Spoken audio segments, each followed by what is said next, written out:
Greetings, everyone. This is Bryan Reesman, host of Side Jams, welcoming you to episode 58, featuring Midge Ure of Ultravox fame.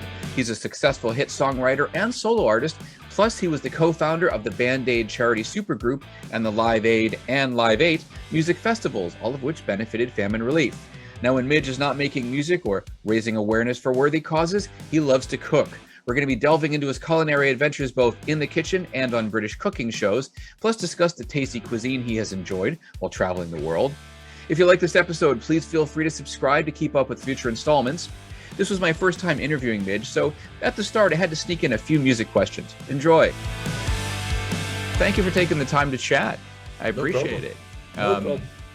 You know, it's I was seeing you tomorrow night acoustic, which is like my first time seeing you, which will be cool. I was a metal kid in the 80s, so I got a little bit into some of the new wave, new romantic synth pop stuff, and then I went heavy for a few years. Right. And then by the late 90s, early 2000s, I'm like, oh. And I love the fact that you worked with Phil Lynott and Thin Lizzy. The fact that you co-wrote a song on Black Rose, and then on top of that, you did Yellow Pearl, which the instrumental edit of which became the theme to Top of the Pops for many years back in the 80s, which I was not aware of. So I was like, yeah. You've done your homework. That's yeah. You know that. No one's born with a synthesizer in their hands. So I'm a guitarist first and foremost. But yeah, this it's an odd pairing. I think I was very lucky. My first journey to the States was coming out and helping out Thin Lizzy finish off their tour. It was in 1980, right? It was 79? 79, I think. Yeah. I think it was 79. So I kind of caught the tail end of that era, which was quite incredible. It's just opening up for Journey and playing those mega domes and stuff. Oh yeah, fabulous. Great stuff. Yeah. Well, also, I mean, I listened to Get Out of Here.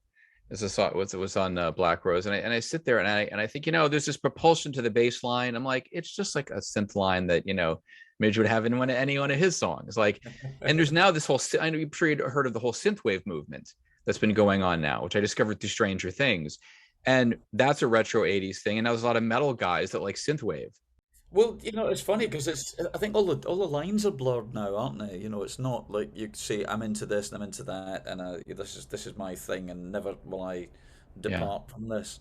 I mean, I just saw that in the UK, we re-released the Vienna album, kind of remastered and remixed and whatever. Yeah. And Prog magazine raved about it, and you think, really?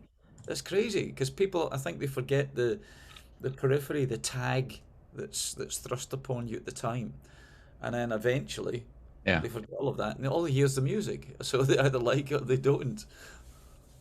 I obviously with my podcast Side Jams, I talk about people's hobbies, and I wanted to talk about your cooking because I know you're on Master Chef, but also I was thinking you have a book coming out, correct? You have a book of photographs of the whole Ultravox experience, and it makes me think: is this like Stuart Copeland's documentary of the police, where he just shot a lot of footage, where you just documenting everything with your camera, and then suddenly you're like, oh my god, I've got this history right here. Kind of did. I think when I joined Ultravox, two of the guys already had 35mm cameras. I'd never had one, and I fell in love with it and thought, I've got to, when I make my first ever money, I'm going to buy a camera, and you snap away everything. We didn't really trust having photographers and journalists traveling with us. I think we'd certainly had a love-hate relationship with the music media in the UK. So we didn't feel comfortable with it, but we ended up taking all the photographs ourselves. And then I had absolute disregard for looking after these things. And they all got damaged and wet and left in outbuildings and scratched and all of that stuff. And people don't forget that you could also have your film ruined if you ran it through airport security, because it could be the magnetization could actually ruin the negatives. Of course, right. So, well, I'll use that as an excuse. I'll say that's what happened. But I found all the old photographs again and had them kind of scanned, high res scanned, and then tidied them all up and cleaned them up.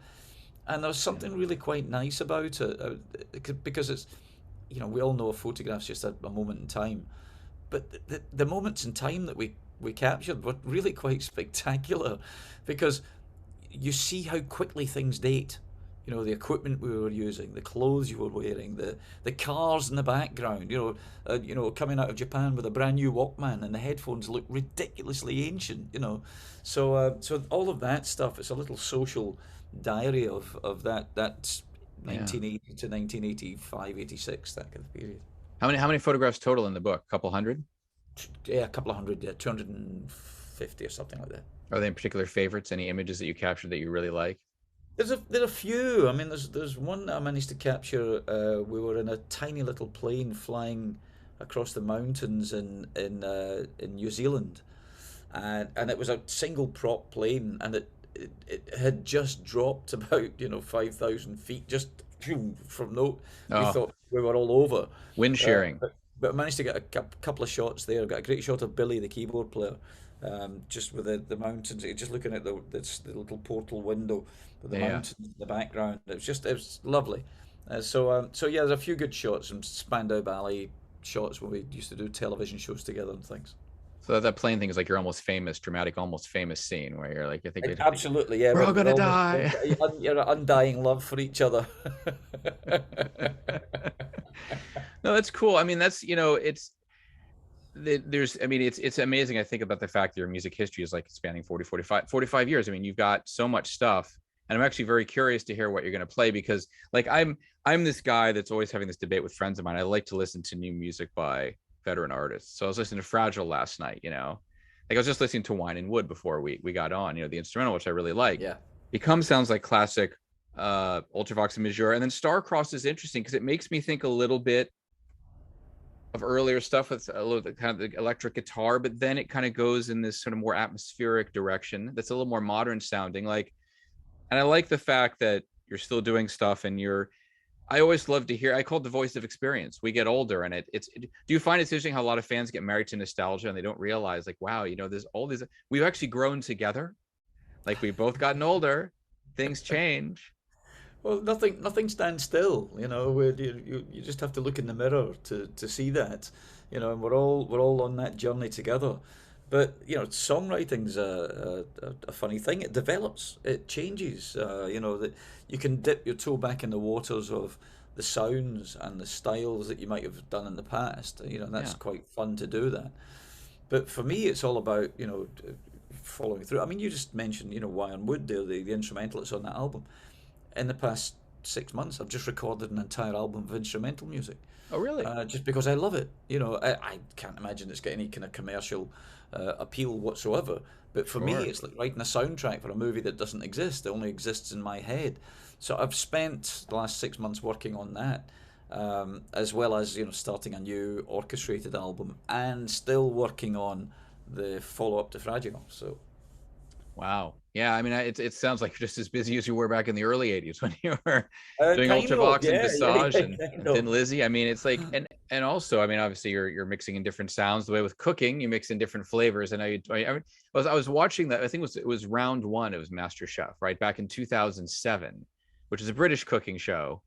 Um, and I'd actually written down you had. I remember here specifically. Yeah, I remember they had you do three different tests. First was the initial kind of you had like an appetizer and a main dish in the kitchen. Then you had to work in that restaurant in Kensington Gardens. Oh Was it? yeah. And then after that, you had to go back to their official kitchen. And like I remember you had like the posh pizza, which is your bruschetta. Was it with the chorizo and peppers and goat cheese? Then you had the Thai chicken, I Oh yeah. believe. And then in the restaurant it was roasted monkfish with I love this. It was you had like spinach and pine nut risotto, lemon spinach and pine nut risotto. And then later on, the last thing you did was like this Oriental sesame chicken salad and Japanese the sukiyaki, the beef stew with shiitake mushrooms. It's like Yes. nothing is ever. It's not even you take something simple like it's kind of like you're doing with your music. You're just going to add all these extra flavors. Well, You're not going to just do a burger. no, no, no, no, no, no, no, no, no. You use what you learn, and when you travel the world, that's one of the joys. I remember going to Japan with Thin Lizzy when they were trying out another guitar player. They were looking for a new permanent replacement, Yeah. and I was relegated to keyboards for most of the set, and then came out with the guitar at the end while they were trying out this other guitarist. All right. And they all came back with Walkmans and little miniature 35mm cameras, and I came back with a Japanese cookbook.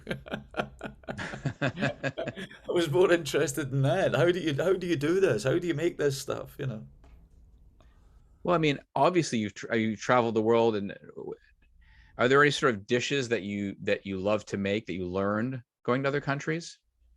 I think there's not one specific thing.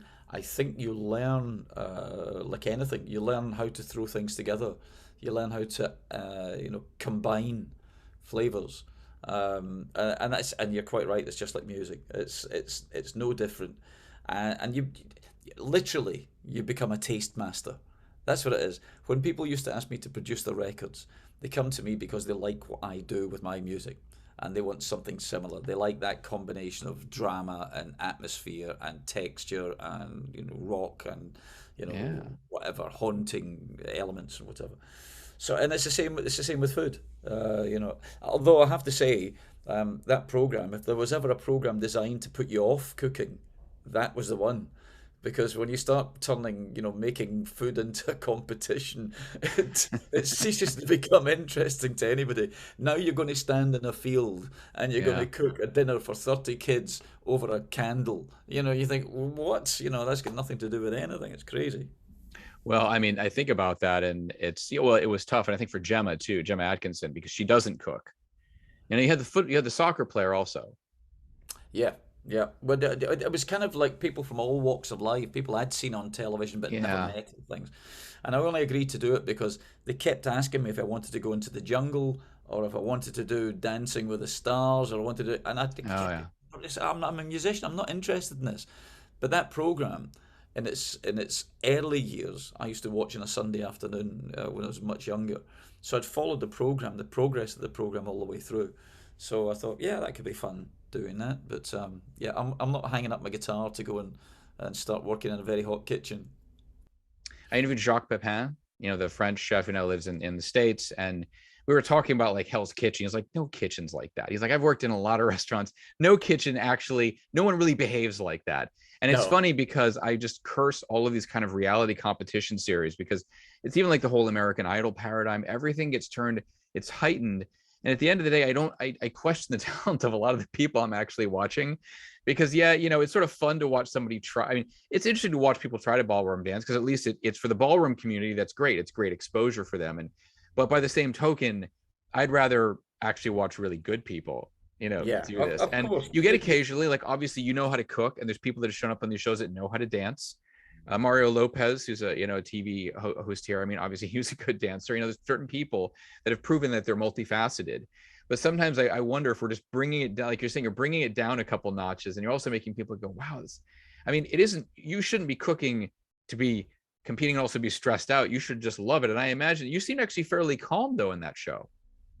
But it is something I do. I don't do much outside of whatever music has brought me, So it's either production or whatever, or the photography or whatever. Everything stems from music. The food didn't. The food came from somewhere completely different. So when I want to switch off completely, Mm-hmm. that's what I do. I do that stuff. And also, you have to remember that all reality programs aren't real, No. and the television programs, they're designed to give you drama. Now you see they heighten the drama, they make everything, it's all going to fall apart tomorrow, and there's always internal dramas between the people Yeah. in there, because all of that stuff is fuel to the fire to get an audience entertained. That's what it's all about. It's not really about finding the next Jimi Hendrix or any of these talent shows. It's designed to entertain. But you had a good time though. Looked like you were fairly confident, and I have a feeling you've been cooking for a long time. When did you really start cooking? Is it something that went from childhood, or when did you start seriously cooking? I suppose I started doing it when I moved from Glasgow, my hometown, uh, to London. I bought a pepper grinder, very tall wooden pepper grinder, which I'd Hmm. seen in Italian restaurants. And I figured that if I could learn to cook, a decent pasta, it might impress the young ladies, which it did. So it was purely self-satisfying. I started off by trying to show that I was capable of doing stuff, and it just kind of stuck. Really, I just liked the process.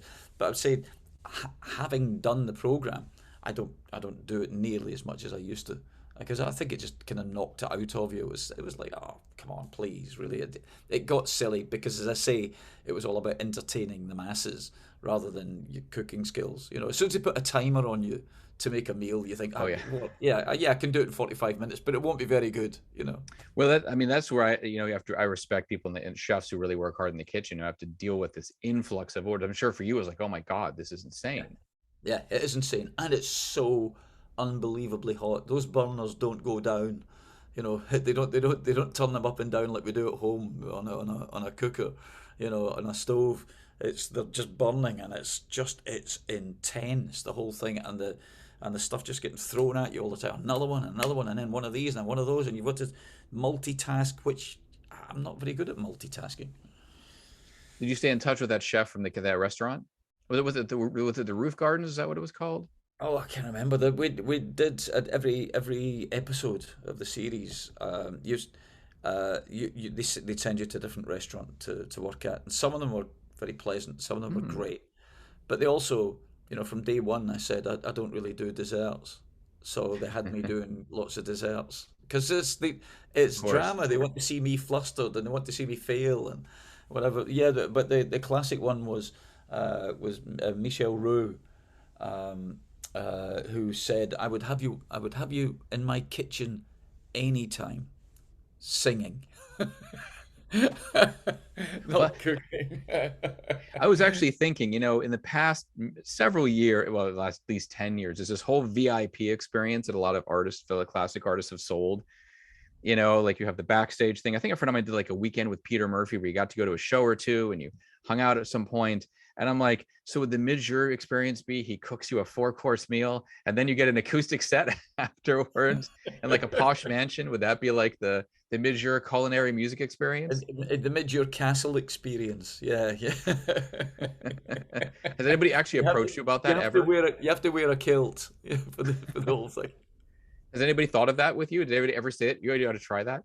Oh God, it would drive me crazy. I'm quite an insular character, and I like to be able to close a door behind me and be in my own little space. I think the idea of having anyone hanging around for a couple of days or whatever would just drive me crazy. So I don't think I'd be doing the mid-year VIP experience. What are your favorite dishes to cook? Or what have been your favorite dishes to cook over the years that you go back to?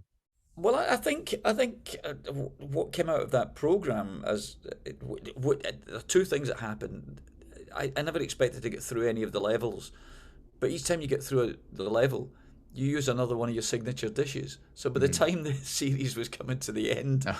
and I was touring it at the same time, so I was out working, and I'd ended up just looking up recipes, going, well, that looks interesting. I'll just try and do that, never having tried it before. Whereas the sports personalities who were on there, they were paying professional chefs to teach them how to do one dish brilliantly. So they'd spend all week Yeah. learning how to do one brilliant dish because that's what sports people do. They train and they train and they train and they train Yeah. until. Well, you So, practice and you so at the end practice of it, though, you think, right? oh my God, it's crazy. So I think what came out of it was the fact that I like what they called Asian fusion. I like doing a lot of the chicken, whatever it was I did, yakitori or teriyaki or whatever it was. Anything what I call anything peasant food, and I mean that in the nicest possible way. I mean Yeah. lowest common denominator. Anything with rice, anything with pasta, anything with noodles. So that and potatoes. That's it. The real basic things. Make something good out of those, and you're winning. Well, that's what they Don't were have to, impressed don't with. have to do anything flash. We had that beef sukiyaki, but it was on top of a bed of it was like a cup of rice pretty much. It was like a bed of rice. And the guy's like, he shouldn't be doing that, but it works. Yeah, yeah, yeah. I did the rice ring, yes, on the side, and yeah, yeah. I learned a lot as well, actually. What you don't see on camera is the fact that they come round and they taste things and go, just check that a second, check that sauce, and so the chefs are walking around kind of guiding you like flippers on a pinball machine, just keep you in the keep you going, you keep you in the middle.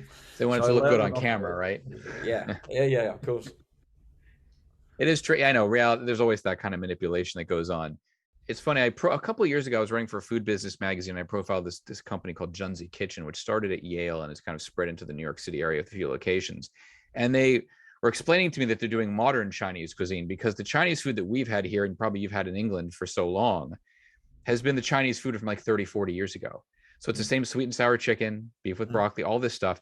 And they're trying to bring over the newer stuff because there was that wave of immigrants that came over that brought those dishes, but they haven't really gone back that much or not going back to the new food. So it's going to be interesting to see kind of modern Chinese or modern Thai dishes. I mean, my girlfriend and I love Thai food, but there's a point to which you can go to one place and I sit there going, this is different from what we've eaten. And I'm wondering if this is actually real Thai food as Yeah. opposed to all the other stuff that we've eaten.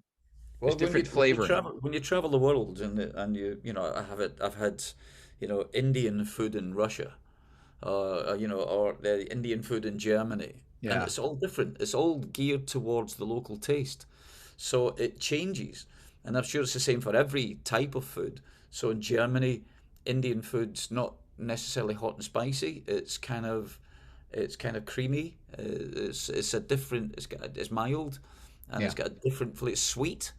But if you go to India and have Indian food, it's a whole different ball game. So we get something that's geared towards our taste buds, our palates.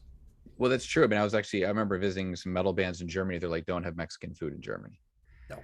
And then of course, because there aren't that many Mexicans in Germany. Meanwhile, if you want great doner kebab and you're not in Turkey, go to Germany because like in Yes, Stuttgart, in Berlin, there's the largest Turkish population outside of their homeland. And that's so you're right. going to get amazing doner kebab, which you don't get in New York City. I haven't found anything to compare to what I had in Germany. And yeah, I mean, I had Italian food in Germany and someone said to me, well, I said it was good. He's like, why would you have Italian food in Germany? I'm like, because Italy is nearby, and there's actual immigrants that have probably gone to Germany, and it was actually good. And pizza in Italy is not the same as American pizza. So, is there any kind of cuisine from one country that you tried in another, and that you were actually generally surprised by, or that they did an interesting twist on that you didn't expect? Not necessarily an interesting twist. I remember trying to get Indian food here, 20, 30 years ago Yeah, was very difficult in America. It was very difficult finding, Indian food. Now, there's Indian restaurants everywhere, and the Indian food's really good. Now, whether that's just the fact that, American tastes have changed, or yeah, there are more Indian families living in the States. yeah, Because what you were talking about earlier about modern Chinese food, we're starting to see in the UK because Indian food's the main food in the UK. It's now they did a kind of a questionnaire about people going on vacation and what was it they missed most about coming back, about what yeah, was left behind in the UK. And it used to be, sausage and mash or bangers and mash or whatever it yeah. was, some very traditional British thing. Now it's a curry, they want to come back for an Indian meal. So that I've seen a massive difference there, where the availability of it is all good, and equally so, I suppose, in Germany when we started touring Germany back in the late 70s, trying to find good quality food that didn't have a sausage sticking out of it. We had a vegetarian in the band, and trying to find anything, you'd order a soup, a vegetable soup, and it would come and it would have a big frankfurter sticking out of it. But all of that has changed completely as well. So you can find vegan and gluten free and all of the stuff that it's the world's become a smaller place when it comes to food. Are there any like when you cook a meal? Like how much time do you often spend? I mean, I get the feeling you're probably not somebody who, I mean, I imagine you probably do whip some things together, but you want to really make a proper meal. How much time do you really spend in the kitchen? If we're having people over, which we haven't done for a long time because of lockdown, of course. Yeah. If we're having people over and I'm doing like a Thai meal or whatever, a Japanese meal, I'll spend all day preparing it. I mean, Mm. you start the day before, getting your shopping list together and all your elements, and then we've got a big enough work surface that I can lay everything out. I think the pre-prep is the important part for me, laying it all out and having, the spices are exactly where they're meant to be and all the stuff is there. And what I learned from the program was tidying up as you go along. You've got to kind of keep your surfaces clean. So that I will start doing at like 10 o'clock in the morning for an eight Wow. o'clock in the evening meal, and just pace it. And getting the timing right is very very difficult to do. Trying to keep everything warm, so that you're not fighting for oven space. Your cooker. Do you cook on the road? Do you bring any kind of things with you? Just No. always eating out? Nothing at all, and it's not healthy, because on this tour it's just me.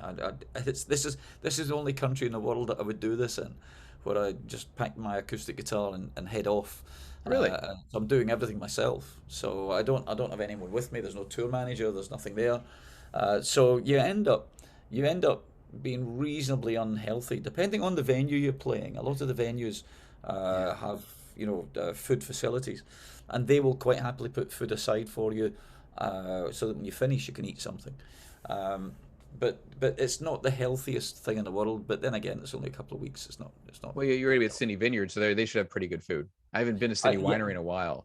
yeah, yeah. No, no. Well, I was I was in the winery last night in DC, and then the one night before in Philly. So I've been fed really well. Actually, this is quite good. Excellent. They do good food.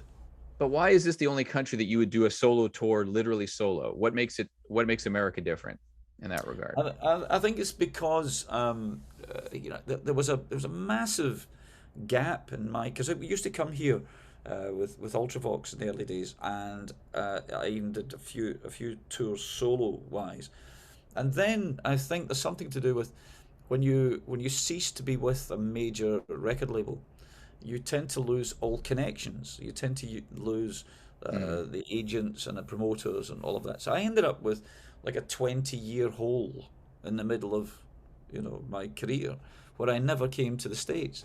And in Oh reality, when I wow, I didn't looked realize at that it long. again, yeah, well, yeah, I looked at it again, and I'd said to an agent who used to be my agent way back in the day. He said, "Well, we'll come over and we'll do some small, band gigs, pick up some musicians locally and whatever." The I think you have to have a promoter who will take the chance with you coming with a band, because it's such a cost prohibitive thing to do now. Weirdly, I'm coming back in summer next year, with Howard Jones, and we're doing a bill together. Yeah. So we're doing a band thing then, which will be fun. But in reality, this is the only way I can get to America on a regular basis, every 18 months to 2 years, is to come out and do the solo thing. So is there any favorite restaurants I should know about? Any Midge Ure recommendations? Any like good places if I'm out of the country, like in the UK or back in Prague or Spain or Well, you know what? Again, when I'm in Europe these days, if I'm allowed back into Europe now that we've managed to break ourselves away from it, yeah. I don't really get the chance to go out and hang out in restaurants and things. Usually, and it is a tour, so it's an overnighters. You stop overnight and then you're gone, and it's very antisocial hours. All the hours that you should be sitting down enjoying a nice meal are the hours that I work. So I'm doing the sound check at 5 o'clock, and I don't leave the venue till midnight. So there's not much chance of sampling the stuff there. But when you go on vacation, yes, you can find some great things. I think the where I live, down in the southwest of England, in a city called Bath, it's a beautiful old city. It's an old Georgian and Regency town, Sure. with a spa in it. It's tiny. It's where they film Bridgerton and all of that stuff. All those dreadful programs, but very Jane Austen-y. This beautiful place, and it's got some fantastic restaurants. Simply because of the amount of people we get coming to visit the city, it's got a great range of food. So we're very lucky to have it all on our own doorstep. Is there any dish that you'd like to make? Is there any cuisine you'd like to try? Something different? I know you're adventurous. I'm curious, anything that's been on your mind? Well, my wife is recently, in the last 5 years, vegan, and she's also gluten free. So that sets challenges, Mm, to say the least, what yeah. you can do with that kind of food. And it's hit and miss, but we're getting there. We're getting a good collection of recipes together, using tofu and whatever, because it's easier. And I'm not vegan, but it's easier for me to cook Yeah. something or her to cook something for the two of us, and we just eat the same thing. Um, but any specific thing that I'd like to be able to cook, I haven't come across something that is impossible. I mean, I've done sushi and stuff. It's learning the process that's the tricky part. But there's nothing that jumps out that I think I'd like to do. We were in Portugal a few weeks ago, Oh, and we had some Brazilian food, and that was lovely. It was like a Brazilian stew, but again it was vegan and gluten free, but it was like a vegetable stew, but it had a very specific flavour to it. So I'm going to go and try and maybe find out what that is and see if we can master that. listen, sir, thank you very much. It's been a pleasure.